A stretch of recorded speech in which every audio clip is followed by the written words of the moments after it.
vision will become clear only when you can look into your own heart. Who looks outside, dreams. Who looks inside, awakes. Have you ever felt as if you were living in two worlds at once?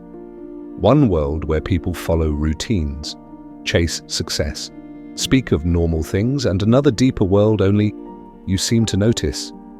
A realm of energy, symbols, intuition, and a silent calling that has never left you, even as you tried to fit in. If that question strikes something within you, you might want to stay until the end, and I invite you to comment if it feels like I'm speaking to your experience. Because this isn't about being better than anyone. It's about recognizing that some souls are simply born with a heightened sensitivity to the invisible layers of reality. And that sensitivity is a spiritual gift, not a disorder. Spiritually gifted people often carry their uniqueness quietly. They are not always seen, but they see everything. They walk into a room and feel its emotional temperature. They hear the words others speak, but more importantly, they hear the emotions underneath. They often grew up confused, sensing things before they could name them, feeling weighed down by emotions that didn't seem to belong to them, but lingered like shadows anyway. This is not weakness. This is perception. But it comes with a cost, the cost of isolation, misunderstanding, and at times, emotional overwhelm. Because to be spiritually gifted is to be tuned to frequencies that others do not even know exist. The first experience only spiritually gifted people truly understand is the phenomenon of intuitive knowing. They don't think, they just know. They know when something is off, even if everyone else insists it's fine. They sense danger before it arrives. They feel when someone is lying, even when their words are perfect. It's not magic. It's pattern recognition at the level of soul. Their subconscious is fluent in energy, and their body responds with unshakable clarity.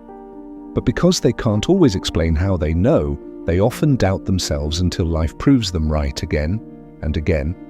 Second, they are emotionally absorbent. They walk into a space and their body reacts. Suddenly anxious, suddenly heavy, suddenly elated for no apparent reason. But the reason is always there, it just doesn't belong to them. They are emotional empaths, spiritual sponges, absorbing the unspoken cries of those around them. This can be exhausting if untrained. Many spiritually gifted people experience burnout, fatigue, even illness, not knowing they are carrying energetic burdens that are not theirs to heal. Third, they often struggle with the pain of being too sensitive. But what the world calls sensitivity, I call depth. These individuals feel not just for themselves, but for others. A stranger's sorrow can move them to tears. An animal's suffering haunts them. A sunset overwhelms them. Their heart is open, and that is rare. But that openness is often ridiculed. You're too emotional. They're told you're overreacting. So they learn to suppress their gift, to armor their heart. But in doing so, they lose touch with their greatest strength, their capacity for spiritual resonance. Fourth, they are dreamers, but not just in the poetic sense. Their dreams are messages. Their unconscious speaks to them in symbols, visions, and warnings. Many spiritually gifted people dream of events before they happen. They experience vivid, prophetic dreams. They dream of people they've never met, only to encounter them later in life. Their dream world is not separate from waking reality. It is a classroom for the soul, where truth speaks in metaphor and intuition takes form. Fifth, they are drawn to healing, not as a career necessarily, but as a calling. They are the ones friends confide in, the ones who feel compelled to help others find their way back to themselves. They may not have formal training, but their presence alone feels like medicine. People feel safe around them, even without understanding why. And this is not accidental. Spiritually gifted individuals are often old souls, carrying lifetimes of wisdom encoded in their energy field. Their very presence disrupts dishonesty, brings clarity, and comforts the brokenhearted. Sixth, they are often misunderstood or misdiagnosed. Their anxiety is not always anxiety, it's unprocessed, collective emotion. Their depression is not always clinical, it's spiritual fatigue from living in a world that feels alien. Their hyper-awareness is mistaken for paranoia. Their solitude is misread as isolation. But beneath the surface, they are navigating an invisible world that few people acknowledge, let alone understand. The pain they carry is not always theirs. The healing they seek is not always for themselves. Seventh, they have a deep connection to nature. Forests feel like temples, oceans feel like baptisms, animals feel like companions. Spiritually gifted individuals don't just admire nature, they commune with it. They feel the pulse of the earth. They hear messages in the wind. They see patterns in the clouds. And when life becomes too loud, nature becomes their sanctuary, their recalibration chamber, where they remember who they are beneath the noise. Eighth, they wrestle with existential questions from a young age. While others are content with surface-level answers, they ask, who am I really? Why am I here? What is consciousness? Where does the soul go? These are not philosophical curiosities for them. They are spiritual aches. They seek depth, truth, transcendence. And because they feel out of sync with the shallow pursuits of the world, they often feel alone in their quest. Ninth, they experience synchronicity with uncanny frequency, repeated numbers, timely messages, people showing up at the exact moment needed. They do not believe in coincidence. They see the sacred geometry of life unfolding in patterns, and their inner world reflects this order. They are guided not just by logic, but by signs. The universe speaks to them in language only the awake can hear. 10th, they often carry ancestral trauma, not only their own wounds, but the unresolved patterns of those who came before them. Spiritually gifted individuals are frequently the cycle breakers of their families. They are the ones who question generational beliefs, who stop the inheritance of pain, who heal what others ignored. This is sacred work, but also lonely work, because healing the lineage often requires standing alone for a time in the wilderness of truth. 11th, they are drawn to the mystical, not religion necessarily, but the mystical, the hidden, the symbolic, the sacred. They are fascinated by mythology, by esoteric teachings, by archetypes. They understand that truth wears many masks and that the soul speaks in metaphor. They seek not dogma, but direct experience of the divine, and that experience changes them from within. 12th, they often go through intense spiritual initiations, crises, dark nights of the soul, ego deaths. These are not punishments, they are rebirths. For the spiritually gifted, suffering is often a catalyst for awakening. It breaks the shell of illusion, it dissolves attachments, it forces them inward, where true transformation occurs. Their life path is not linear, it is cyclical, spiral, sacred. 13th, they are magnetically drawn to truth, even when it's painful, even when it costs them everything. Spiritually gifted people cannot live a lie. Their soul revolts against it. They may try to conform, to please, to pretend, but sooner or later, their spirit demands authenticity.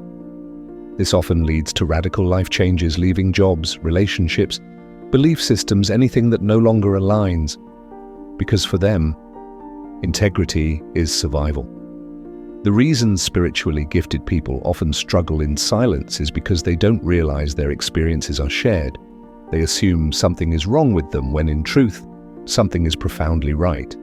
You see, the world does not yet know what to do with those who feel everything, who question everything, who cannot be numbed by the ordinary. And so these souls, these sacred conduits of inner light, are forced to live in a kind of spiritual exile until they remember that their very existence is the answer to a question the world has forgotten how to ask.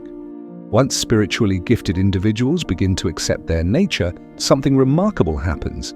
Their suffering transforms, their confusion becomes clarity, their pain becomes power. But that transformation only begins when they stop labeling their depth as dysfunction, when they realize that their sensitivities are not illnesses to cure, but instruments to tune, because the world desperately needs those who are awake, not to fit in, but to lead, not to conform, but to create, and not to echo, but to express. Let us return now to the nature of their path. One of the most difficult experiences for spiritually gifted people is the recurring dissonance between who they are and the roles they are expected to play. In families, they are often the ones who feel different. They cannot unsee the dysfunction. They cannot pretend the silence is peaceful when it's full of secrets. They challenge old patterns. They ask uncomfortable questions. And for this, they are often scapegoated, misunderstood, or isolated. But what looks like rejection is often initiation, the soul pulling them away from illusion toward deeper alignment. Relationships, too, are rarely simple. Spiritually gifted people feel everything in high definition. They crave connection that goes beyond words, beyond bodies, beyond time. They need to be seen not just in their light, but in their shadow, not just in their beauty, but in their brokenness. But many people are not ready for that level of intimacy. And so the gifted one walks alone sometimes for years, rather than settle for shallow echoes of what the soul truly desires. This solitude is not punishment.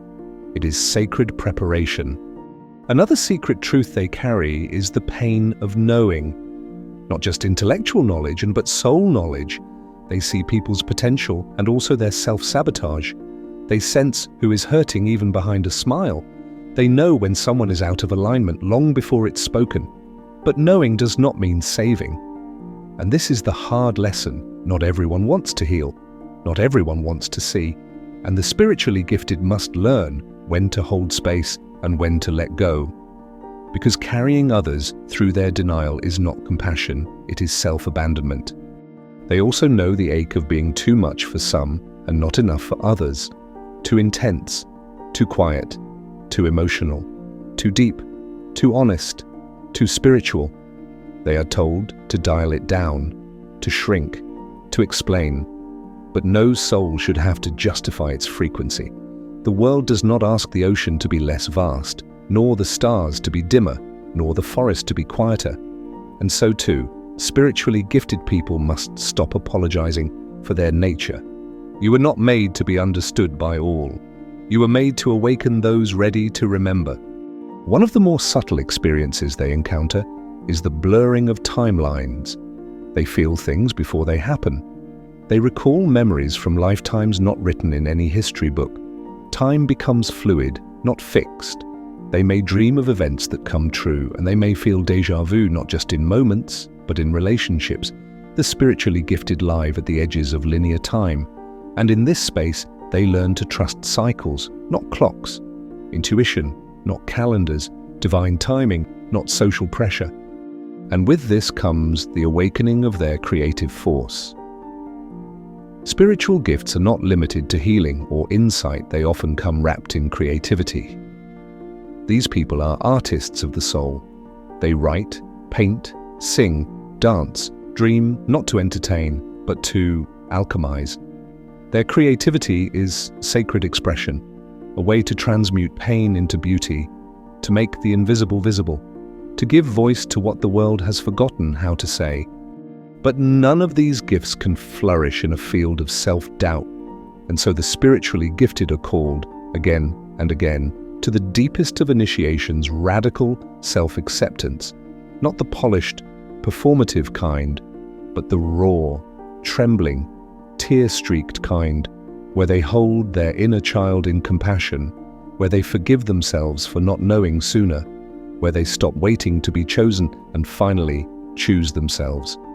As they walk this path, they begin to embody another kind of strength, not the armor of the ego, but the resilience of the soul. They stop trying to fix the world and begin to heal themselves. They stop chasing love and begin to become it. They stop searching for permission and begin to live in purpose. And in doing so, they no longer need to be understood. They only need to be authentic. Their presence becomes medicine. Their silence becomes power. Their existence becomes prayer. They move through the world not trying to change it, but to remind it of stillness, of beauty, of truth. They plant seeds of consciousness wherever they go, sometimes with words, sometimes with a look, sometimes with a vibration that speaks more loudly than sound. And in the final stages of awakening, they stop resisting the shadow. They stop denying their anger, their grief, their longing, because they realize that spiritual gifts are not about transcendence. They are about integration, about holding the light and the dark in the same breath, about being fully human and fully divine, about touching the pain of the world without drowning in it, and offering love, not as a performance, but as a choice. If you are hearing this and recognizing yourself, then know this: you are not broken. You are not alone. You are not strange. You are sacred. And every time you honor your truth, you bring more light into a world that has forgotten how to see. So stop waiting for permission. Stop doubting your path. The world does not need more perfect people. It needs present people, awake people, people like you.